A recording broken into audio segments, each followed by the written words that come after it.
Nice even stance, focusing on the tape side hip, starting with external circles with the hip. First few revolutions, focus on making the circle nice, complete, and round.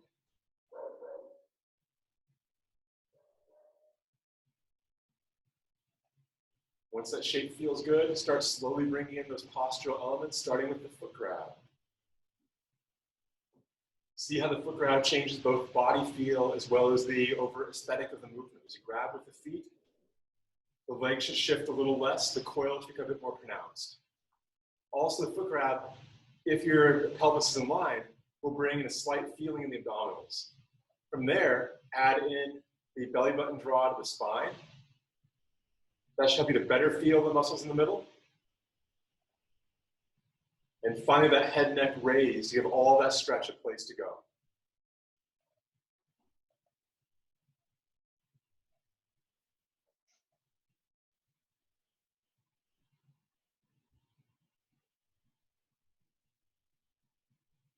Switching to the other leg, same thing. First few circles, just make your shape, get comfortable with your shape.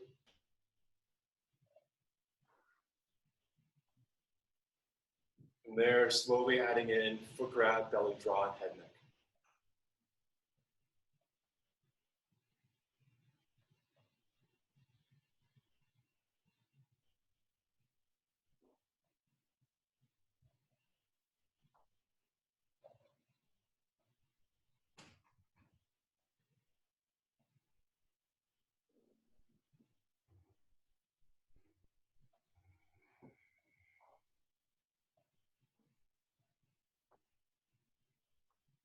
Is your weight primarily into the middle and the inside of your feet during these circles? It is, yes. And that's in part a function of the toe grab pond. So the weight is more towards the middle of the feet because as those toes engage, it's going to draw the weight towards the center. If the toes are relaxed, I get a lot more rollout to the outside of the foot. As the posture becomes more in line, there's more that conical draw up that middle. Sorry, Kate's calling real fast. From here, going to external hip rotation. Yes, Kate. Except for Eric, I think so. Awesome, thank you. She is awesome and does all the back end work to make this whole thing possible. Those figure eights, same thing. Work on describing a complete circle, one hip into the next. Front, around, back, in, and switch. Complete arc on each side. Once those arcs are there, then the three postural elements. And continue.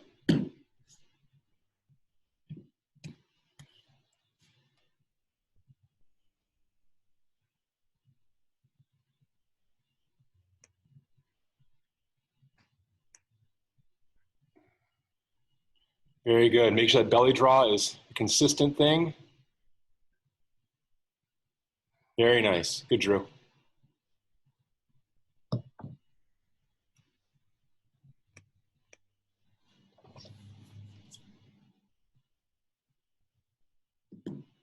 All right. Going back to that first hip, working on internal rotation. In, around, back, and through. Find the shape first.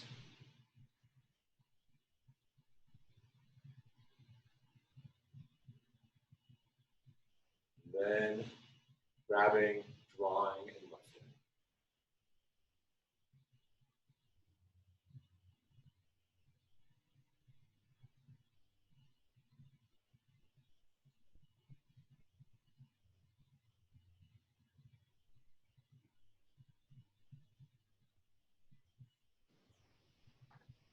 The idea of separating out the internal and the external and the figure eights, is this to help our bodies be mindful of the feeling of that rotation? Or I'm just trying to, when I do it, I feel like everything is similar. There's a lot that's similar. When we do ball rolling in a second, and I'll break down a lot more for you on. Okay, so I answer that question a lot more when we get there. Switch hips. But the basics of it is, in Bagua, there are two main kinds of stepping, right? There are Kobu stepping, which is that internally rotating stepping, and then Baibu stepping, that externally rotating stepping. And there's a different kind of power it can produce versus the coil inward and the coil outward. And so what we're studying here is the base movement behind that coil that kind of becomes that derivative level for everything else. And so the main focus is, can you create that circle? And then what muscular groups can you use to maintain that connection from the ground up into the hands, okay?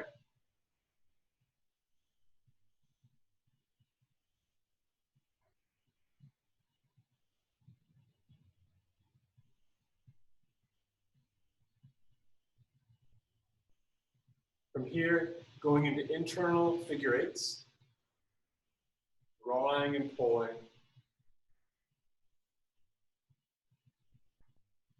complete circles on each side. Once the circle feels good, toe grab and belly draw and neck lift.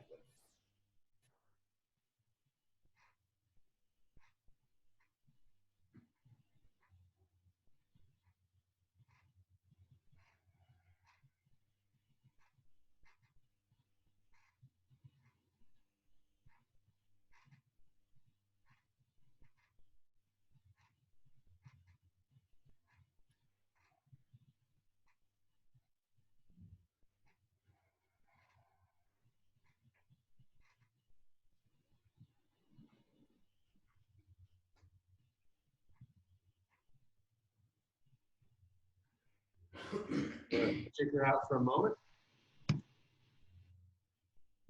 It's funny, until you said Kobu Baibu, it, like all of a sudden it all felt, it all makes sense.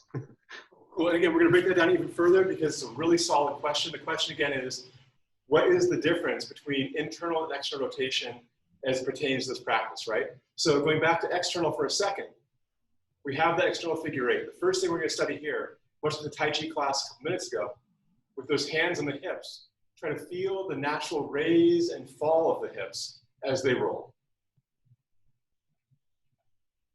If your feet aren't grabbing, your belly isn't drawing, this might become difficult to identify. As you begin grabbing with the feet and drawing the belly in, and I'll exaggerate, it becomes a very clear raise as I draw back, sink as I arc forward.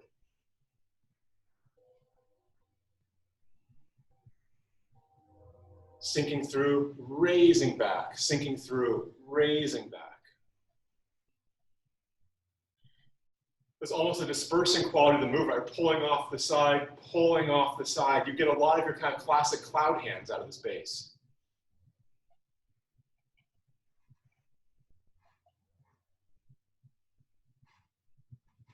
Next up, placing your hands at the upper part of the rectus abdominals, the very top of the big ab muscles in front. Go slow for a little bit, okay, slow down for a second.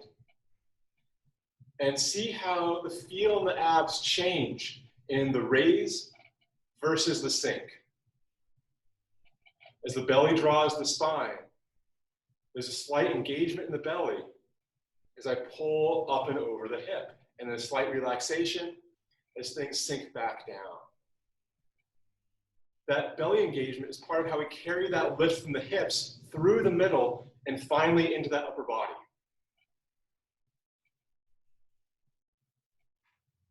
Play with that for a second more.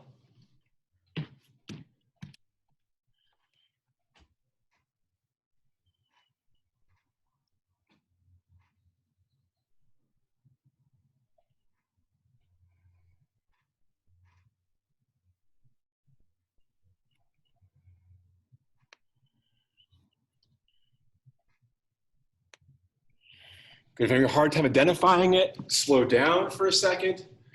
I'll get it closer to the camera. So as I roll out, there's a lift and pull. Lift and pull. The lift starts in the base. That movement cascades up from the ankle, knee, hip to stomach as I pull side to side. Ultimately causing the shoulder to raise just a little.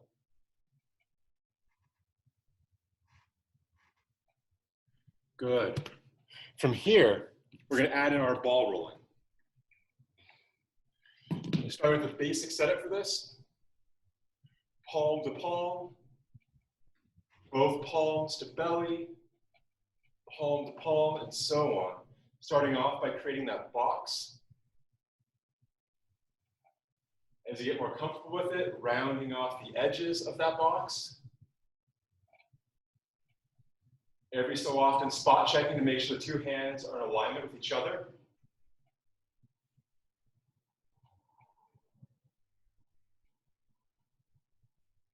From here, knitting the clavicle bones together just a little bit and splaying the scapula to create that round in the back.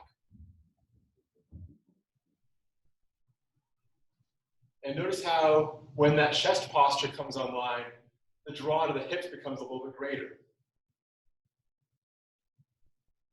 And rounding out that sphere. Continue for a moment.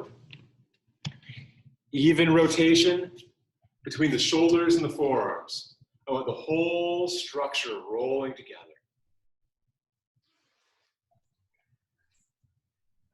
It's okay to slow it down. It's okay to speed it up so long as you maintain that alignment.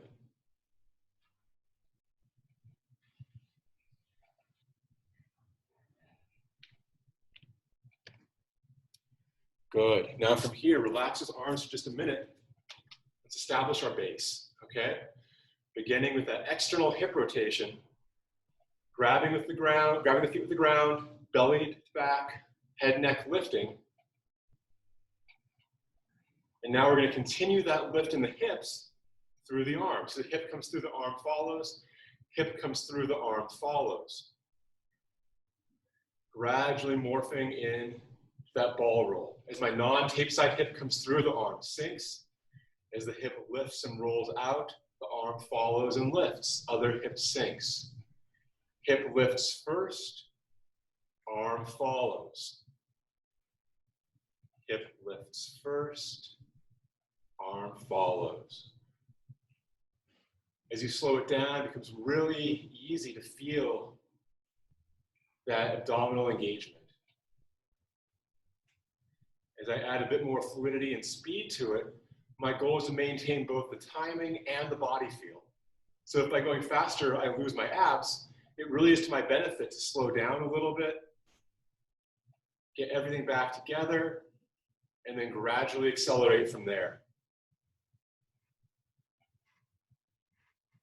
Hips first, body second. And again, to Han's question, feel how as we roll out, there's a natural want for the body to continue rolling that direction, right? If I weren't focused on my center, my body would want to do this with the movement. But instead, I'm maintaining the focus in that roll, pulling towards that center point, drawing my hands up that same post every time, the same central line. Continue for a second. Good, space in the armpits, even rotation of the hands.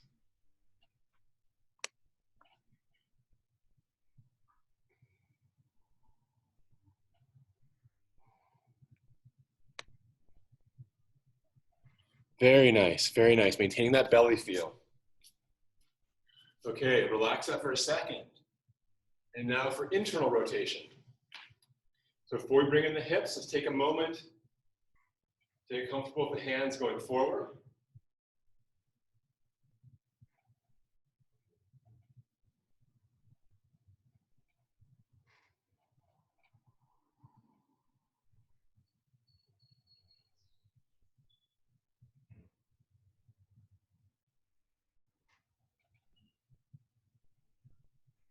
Again, palm to palm, both palms to belly. Continue. Adding in that clavicle knitting together, splaying of the scapula to create that concavity in the front, that roundness in the front. So my whole body is that circle. The abs are part of this constantly moving circle.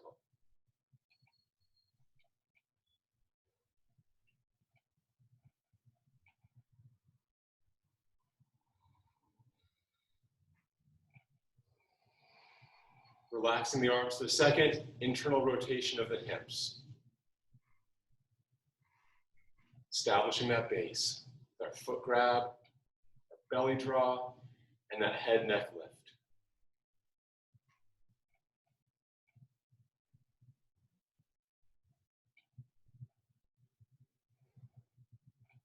Paying attention to that natural rising and falling of the pelvis as we roll side to side. And in comparison to the external rotation, internal rotation, the force is constantly rolling in and through, right? Moving across our body. And so what ball roll is going to do now is, again, give that force a focal point, okay?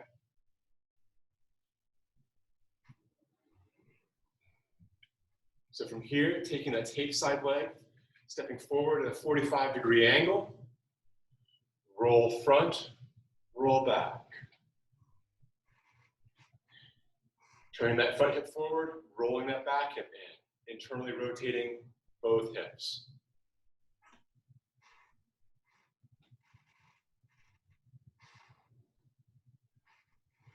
The hip lifts, the arm follows, hip lifts, arm follows.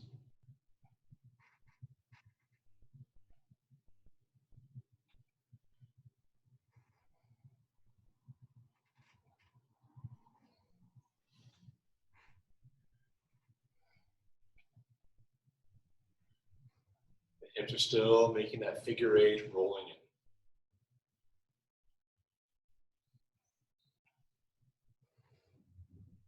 And continue.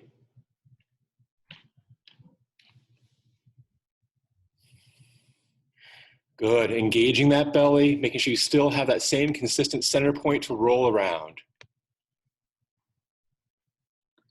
Good, Eric. A little more space in the chest, Eric. Maintain.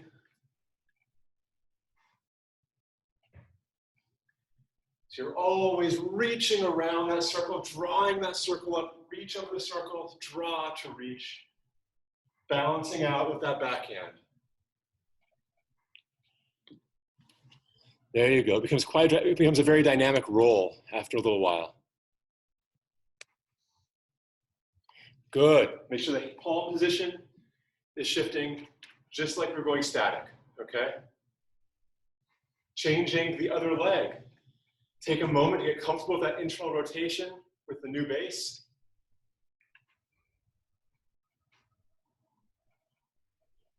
Adding in the hands.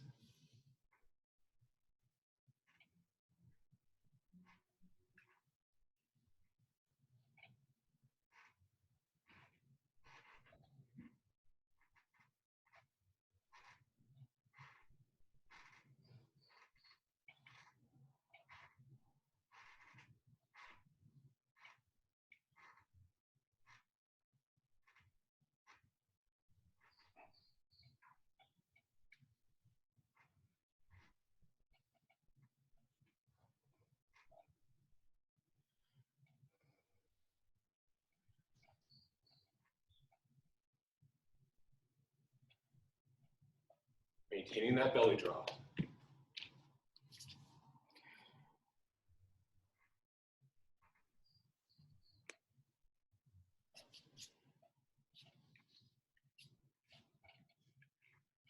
Roll back, roll up.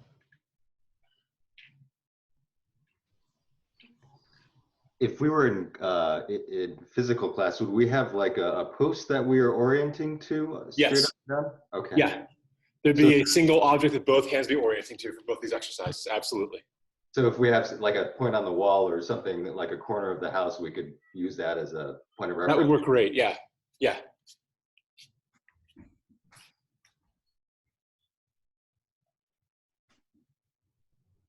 Good. And relax for a moment.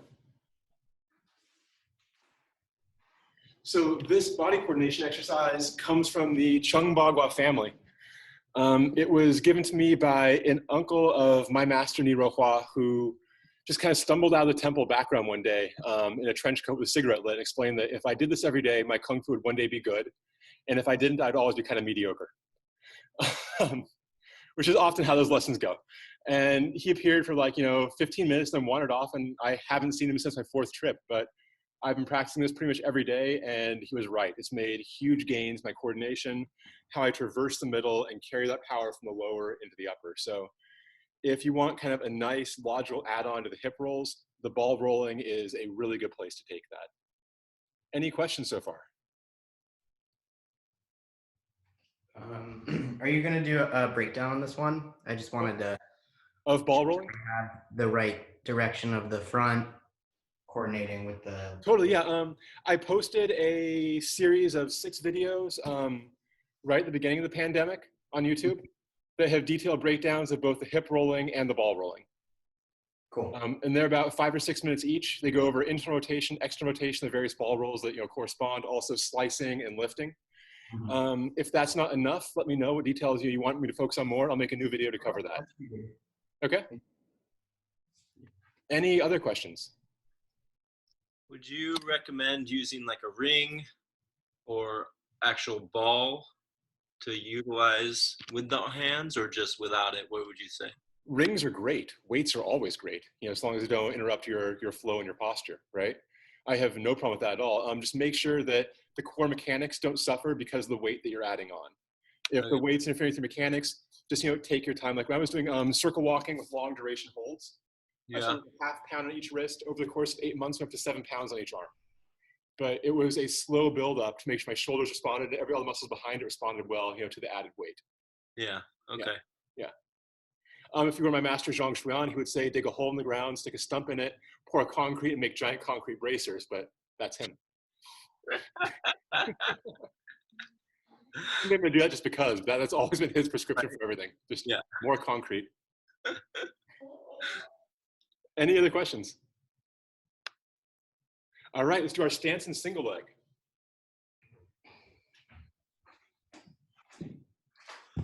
Beginning with the feet together. Tape side hip on the ground, the non-tape side hip lifts. Big toe is right in the middle of the down foot. From here, bring online our postural elements of foot grab with the down foot, belly draw, head neck lift, and rounding softening of the chest.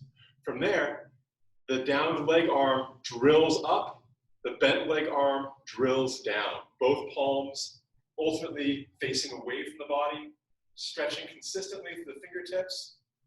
I want to make sure there's a little space in the armpit, because if the arm's locked out, I lose that stretch, which I'm currently using to maintain balance as I draw high and low. The belly draw to the back, maintain spinal positioning, so I can again use this drill to better open up and create space through my low back.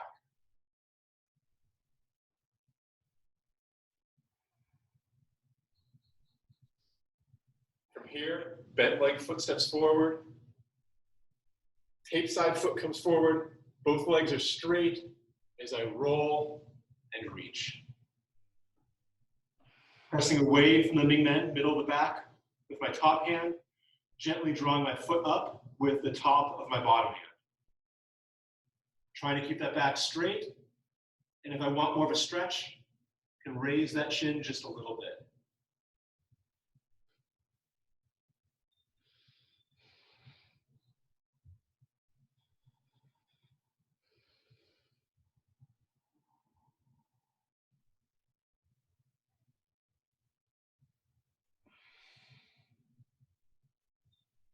You can't quite make it under the foot, both hands together, drawing your weight down the leg, and the shoulders fold and relax your breath as you hold.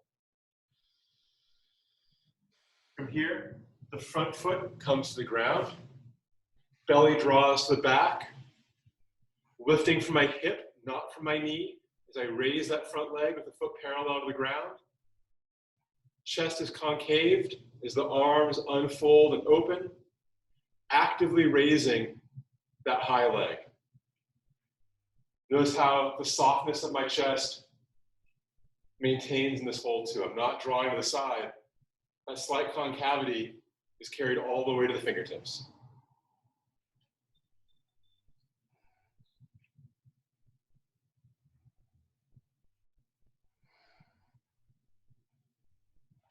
Continue to hold. A little more life in the fingertips, Elizabeth. Your shoulders are a little back, Lake. Soften the chest. There you go. Good. Very nice, Sarah. Very nice, Galen and Kira. Everyone's looking really good. From here, bringing the foot over the knee, but not touching it.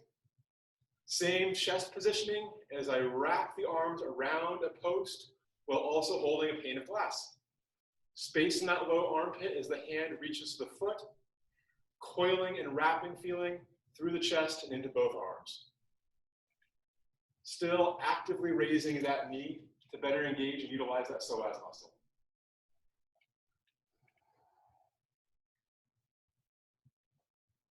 Continue holding.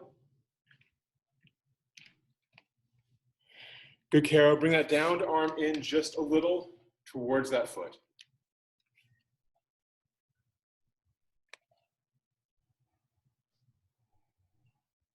If you can, Blake, raise your high arm just a little bit. Nice. Good, April and Rachel and Eric. Excellent. Nextly, the raised leg comes across the down leg, belly to the spine, as we sink and hold. Notice again how my hips are in alignment, so all this pressure is going into my quads and not into my knee. The elbows are the lowest of the three joints of the arm. Sinking down as much as I safely can without putting too much pressure on the leg. And continue to hold.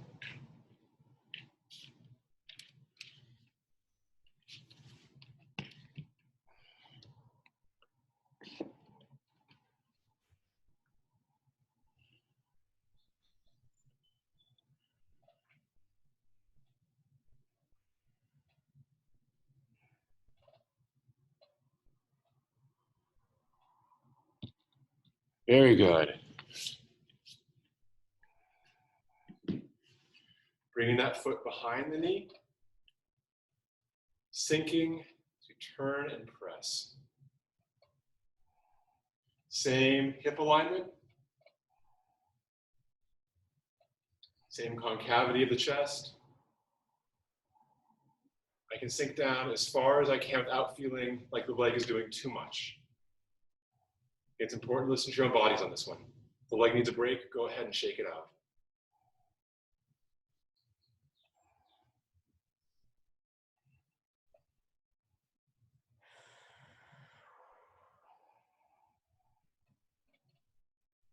Drawing up with the hands and the foot. You reach back, pressing evenly, three limbs, getting the shoulders behind your hips, and then using the weight of those arms to elongate the chest, stretch open the back, and raise that front leg.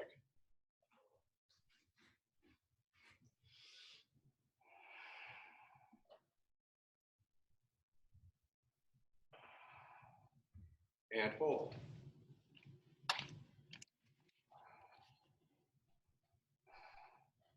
Good, April. As you get more comfortable, work on raising that leg just a little bit more.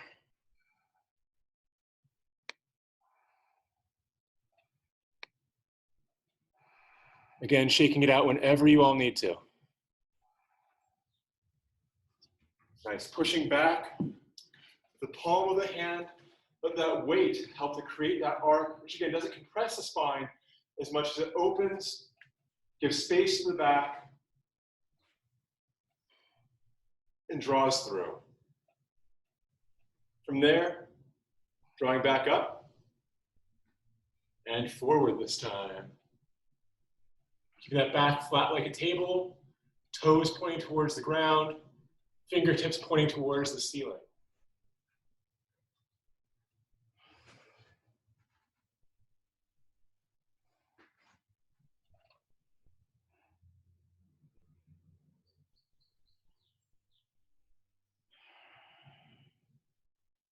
Good, and hold. Raising the leg a little more, Kara.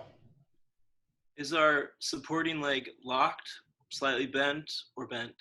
Almost entirely locked for this one. Bent for the previous one. Good. And so you have that strong base, grabbing the ground as the low leg musculature is helping for stabilization. Gradually bringing that weight forward so you can test every part of that range of motion, and then holding at full extension. Good. From here, drawing up, and relax. Shake that out for just a moment. We'll go on to the other side.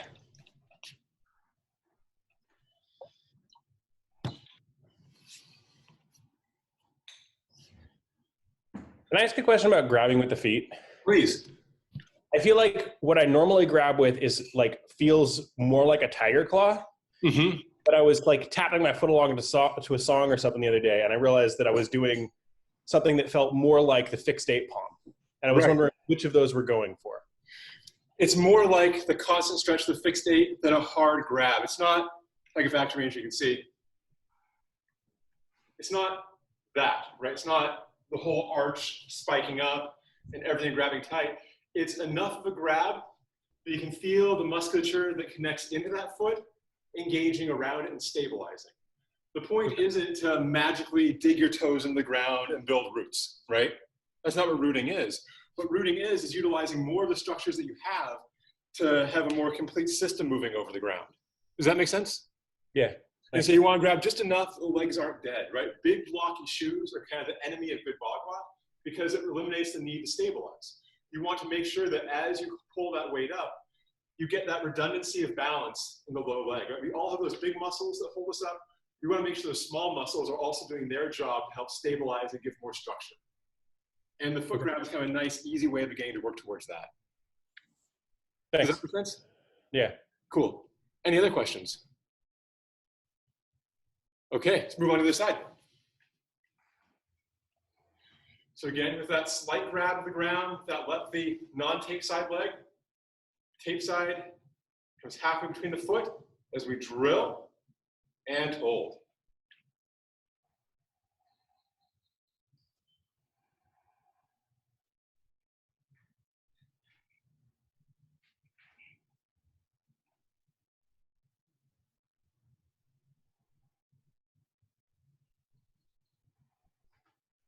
Good, maintain that hold.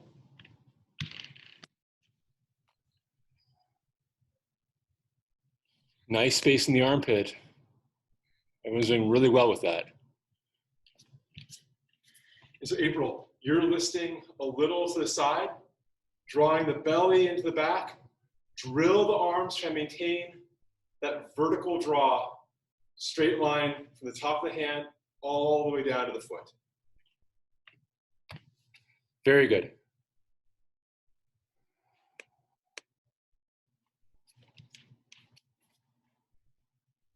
From here, stepping through with the bent leg, then with the other leg, is the hand switch. See how the top of my hand comes under the foot if I can reach it, both legs straight.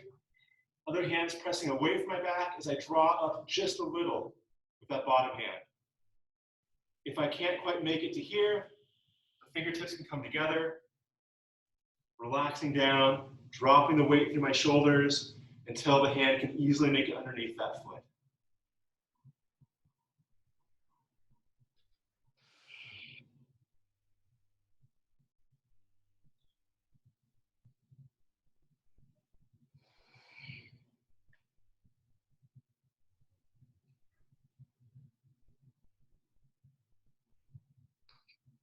Rolling the weight onto that front leg, belly draws in,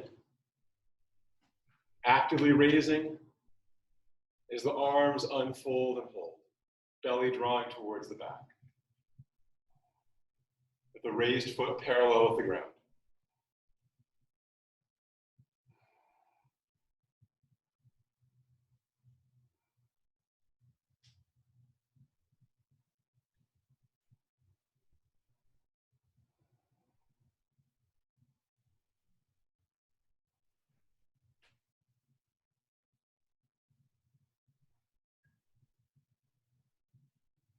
Continue to hold for a second.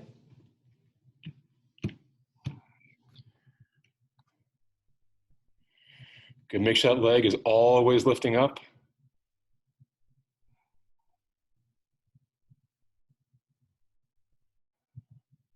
space in the chest, there's that roundness in the front, opening out through the arms.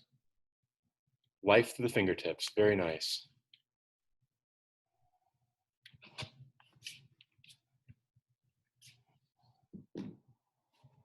From here, the front foot rounds to cover the knee, though not touching it. As the arms fold, low hand reaching for the foot, high hand reaching up, palms in a line, rounding of the chest like we're wrapping around a post.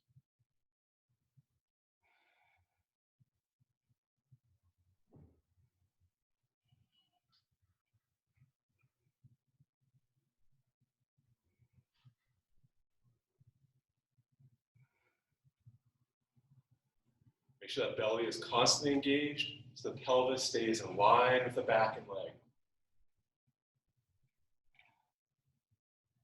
From here, the raised leg comes across, belly draws as we sink and hold.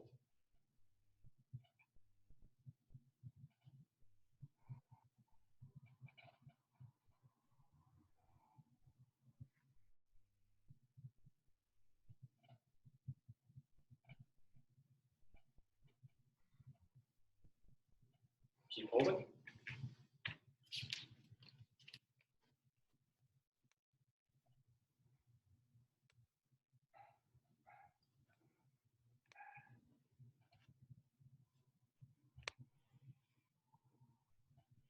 Good, the elbows are the heaviest of those three joints.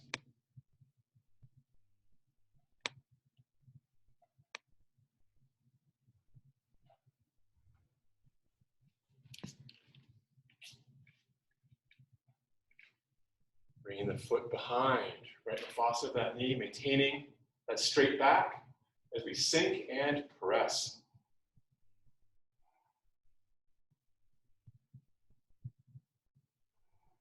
Again, still grabbing the ground with the toes, drawing the belly, and raising with that head neck.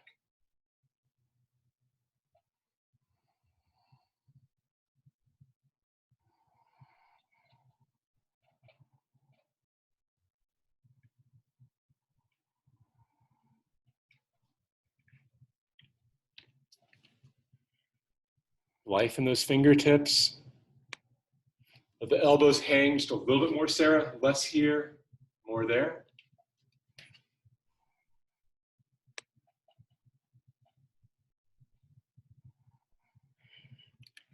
It's sinking down until you feel those quads engaged, but not so low that the knee yells at you. Drawing up. With both hands and the foot up as we reach back, bringing the shoulders firstly behind the hips, and then from there, slowly reaching until the weight of the arms and the hands helps to open the spine and raise that leg in front of us. The eyes come up to the ceiling for this one. And for this one, Drew, the leg can have a little bit of a bend to help allow for that natural arc all the way through the body into that press.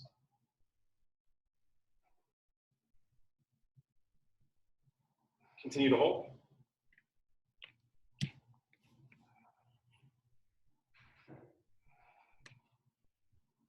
Very good, very good. Actively raising that leg. Falling over is encouraged for this one. It is essential. Drawing back up. Reaching forward, maintaining that even, flat pelvis. If you feel like your hip wants to rise, slow down. Don't jump through that phase. Take your time to identify what muscles don't want to come online. Give them a breath or two. As you expand out, toes pointing down, fingertips pointing up in our Star Wars trash compactor, or in Chinese, cold duck on an icy pond.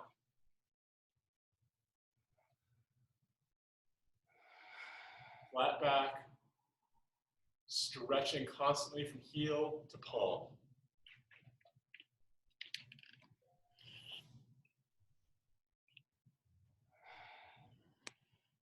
Good, drawing the belly to the spine as you do. Hips even, Make sure your toes are pointed to the ground, Rachel. There you go.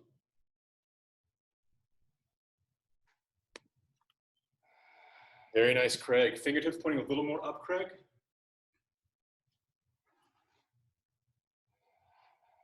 As we draw up and relax. Shake that out for a second. We're going to do some of Zhang Shuiyan's shoulder opening drills in just a moment here. But before then, are there any questions on stance and single leg?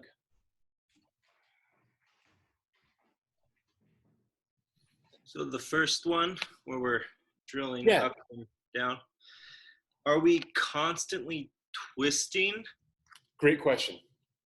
those arms, or they just find this position and stay there? So the feeling of twist is consistent, but it's consistent through the whole body. It's not the hands reaching and reaching and reaching and twerking, okay? And so it's like the middle is wrapping and drawing in both directions. We want that feeling of draw to be there throughout, but the hands don't need to be twisting more and more to create that draw. We want that feeling of full body stretch and coil. Okay, so once the hands get to their position, Right. 90 degrees or whatever, that maintains, and it's the center that's Exactly. Right, it's like, if you throw a towel on the ground, you pull the two corners to open it up, and then if you let them go, things will crumple up again. So you want to make sure those corners are constantly being pulled on, but the feel is mostly how this twist is opening through here. And so as long as that coil has that middle of the body feel, that's about where you want it to be. Okay. And that's much easier to identify if the belly's drawing the spine. If my hips are off, I can stretch as much as I want, I'm not going to feel much. If I have that little bit of engagement through here, that kind of gives me that core that I can begin to stretch around. So it's not, a forced stretch, it's just a feeling of opening through that middle. Okay. Does that help? Yeah, totally. Awesome, awesome. Any other questions? It's not a question, but I just wanted to thank Galen for asking earlier and you for answering about the foot grab, because I've been clawing at the ground and I'm getting foot cramps doing it. So I need to maybe lay off a little. But I'm doing that because I'm trying to stop my knee from hurting. Right. So I need to find a balance between those things. And for knee pain with that's that little bit of hold should give you the ability to better feel where your knee is tracking. And then from there, if the circles are making the knee hurt, just make the circles a whole lot smaller. Over time, everything builds up and it should become, actually you can really carry off that, greater range of movement. But if the knee's sore, just focus on that hip roll at a knee angle that feels comfortable all the way throughout. Okay? All our circles. Thank you. Of course, yeah. Single leg, it actually feels like it's helping my knees. So that's good. Done right, stance work and low stance work should be great for the knees. If you do it too fast or from the wrong angles, it's detrimental. And so if any of you ever get knee pain, ankle pain, hip pain, let me know. There are often very easy solutions we can add in to get rid of that right on the bat so it doesn't become a chronic thing. Okay? Thank you. Cool. Yeah, of course, of course. We get a quick drink of tea, do some shoulders.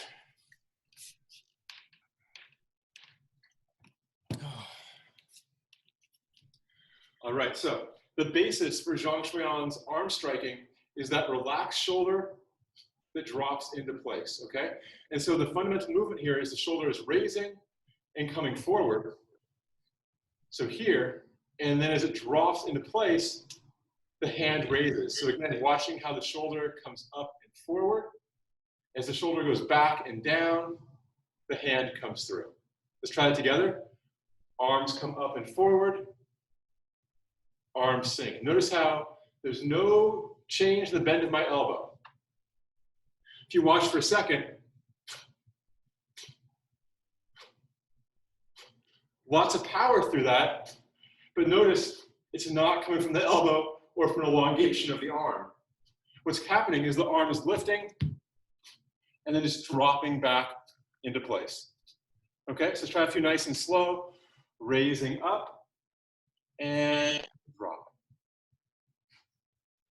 Up and forward, and then right back into place. Two more. Okay? So to get that loose, we're going to bring the legs online for this. So watch me first. As I raise up, I'm going to come on my toes. As I drop down, the heels are going to hit and the hands come forward. Everything raises up. Everything drops down. Lift, drop. Suspension, relaxation. Inhale as I come up. Relax, exhale as I drop down and in. Joey, question. Yes. Just about the shoulders. I mean, I see your shoulders raising up, but you're not raising your shoulders. It's the elbow that's raising the shoulder. Correct. And so like, am I full frame here? Yeah, let's see. As I come up, the elbow comes back, and as I raise the elbow back, if I'm trying to keep my shoulder relatively in place, it's going to roll up and forward, okay? As the shoulder drops down, the hand comes through. Elbow raised back, elbow drops into place. You can think of it in terms of the elbow raise or the shoulder rotation. Either way will get you to the right place. Again, a couple more times. There's that raise up. I go to the toes. As I drop, everything comes through. Raise, drop.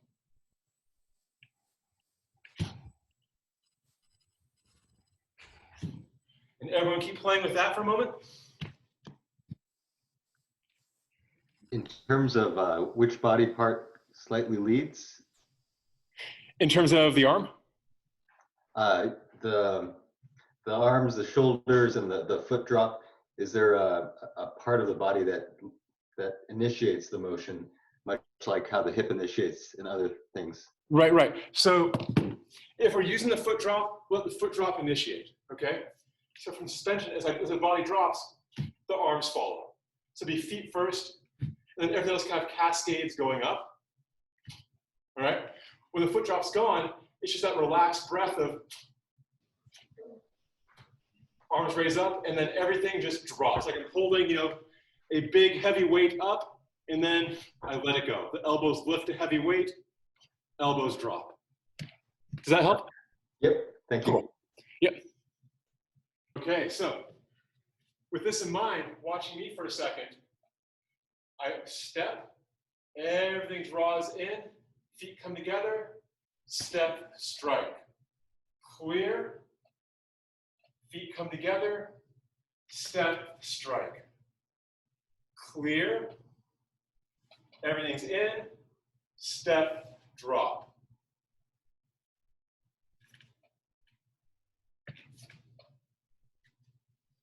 Clear as I step out, drawing up, elbows back, step through, and as I strike, that back foot's gonna come in as the arms come through. It's like a big plunger pushing the hands through, okay? 1, 2, 3, 4. 1, 2, 3, 4.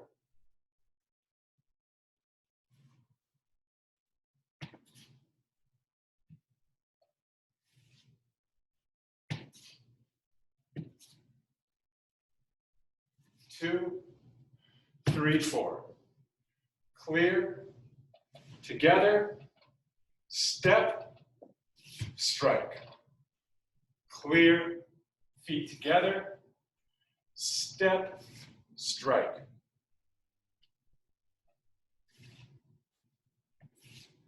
Now, if you watch my heel, the heel drop here has the same sort of function that the heel drop here had. It's the idea that the whole body's coming together to push that force through. Clear, feet together, step, and then drawing the foot in so the heel drop can bring those hands through. Clear, together, step, strike. Clear, feet together, step, strike. Keep playing with that for a moment.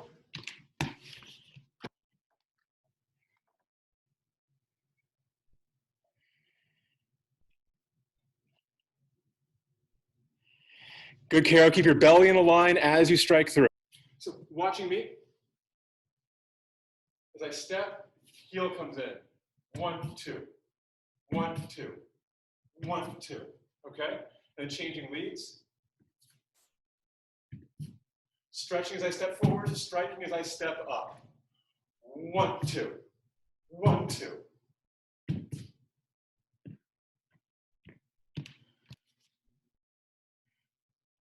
Good. Just cutting out that middle step for a moment.